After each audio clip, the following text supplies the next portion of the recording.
తలను ఒకసారేమో అలసటగా, మరొకసారి ఎడమ చేతి వైపు లాగుతున్నట్టు, మరొకసారి నీరసం, వాంతులు, తలనొప్పి, ఛాతీలో నొప్పి అన్ని రకాలుగా చెప్పి చూశాను.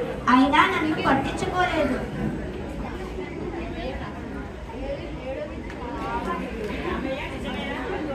రామయ్య నిజమేనా? నిజమే అయ్యా, అది గుండె నొప్పి పట్టుకోలేదయ్యా. ఓకే గుండె, నువ్వు వెళ్ళొచ్చు.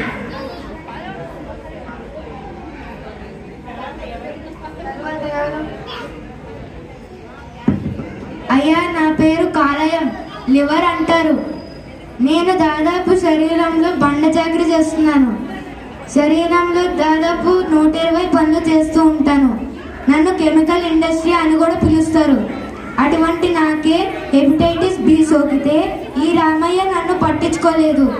1 కాదు 2 కాదు, దాదాపు 100 సంవత్సరాలు పోరాడి ఇంకా చేసేది ఏమీ లేక పని చేయడం మానుకున్నాను. నిజమేనా రామయ్య? నిజమే కానీ తెలియదు, చెప్పనే లేదు. లేదు సార్, నేను చెప్పాను.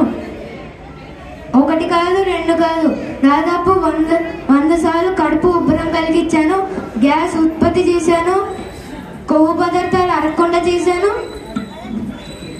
కళ్ళు, చర్మం, మూత్రం పసుపు రంగులోకి మార్చాను.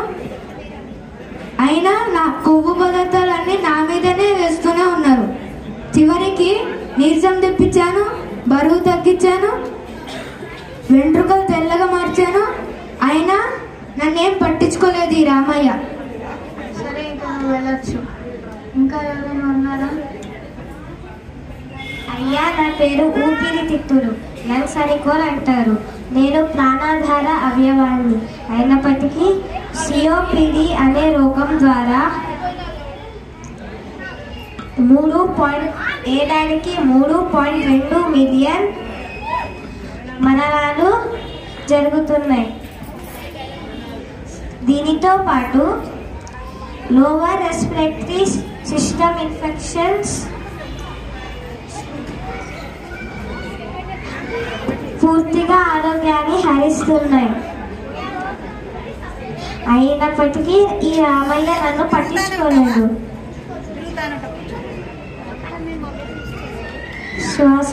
శ్వాస తక్కువగా ఉండటం, దగ్గు, ఛాతీలో నొప్పి, ఊపిరి తీసుకోవడం కష్టంగా ఉంది. నిజమేనా రామయ్య?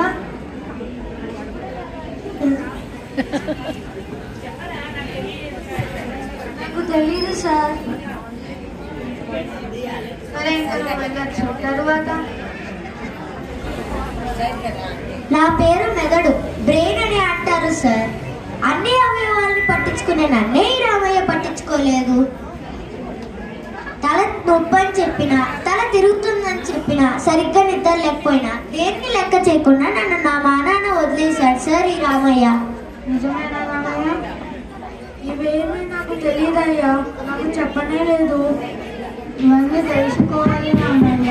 రాష్ట్ర భాష, మాతృభాష ఉన్నట్టే శరీర అవయవాలకు కూడా భిన్నమైన భాష ఉంటుంది. అది మనం అర్థం చేసుకోవాలి. 30 వచ్చేకి ముందు అవయవాలు మన మాట వింటాయి. 30 దాటాక మనం అవయవాల మాట వినాల్సి వస్తుంది.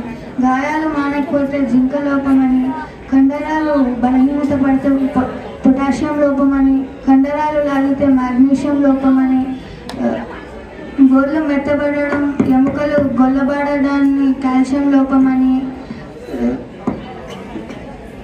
అని అంటారు. ఇవన్నీ మనం తెలుసుకోవాలి. ఈ కేసు యొక్క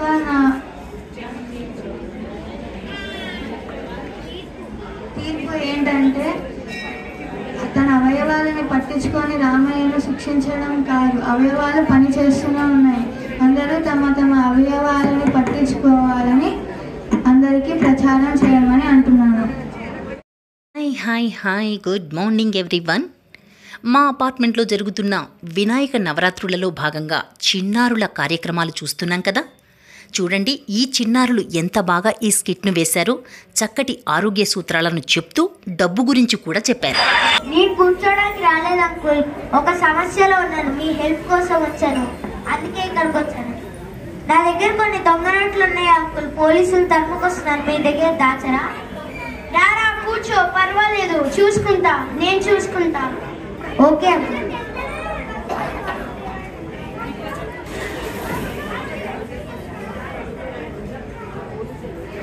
మంచి నీళ్ళు తాగు. ఏమైనా తిన్నావా?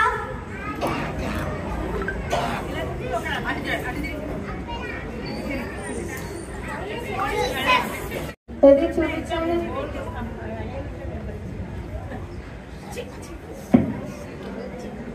ఇవి చిత్తు కాగితాలే. చుట్టూ కట్టాలా?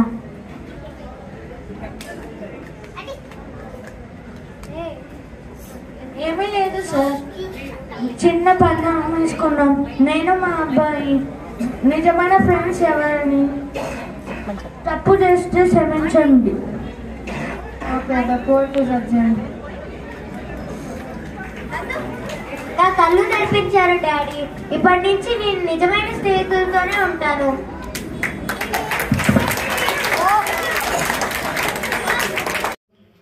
చూశారు కదా, దొంగ డబ్బు ముట్టుకోకూడదు. డబ్బుతో చాలా జాగ్రత్తగా ఉండాలి.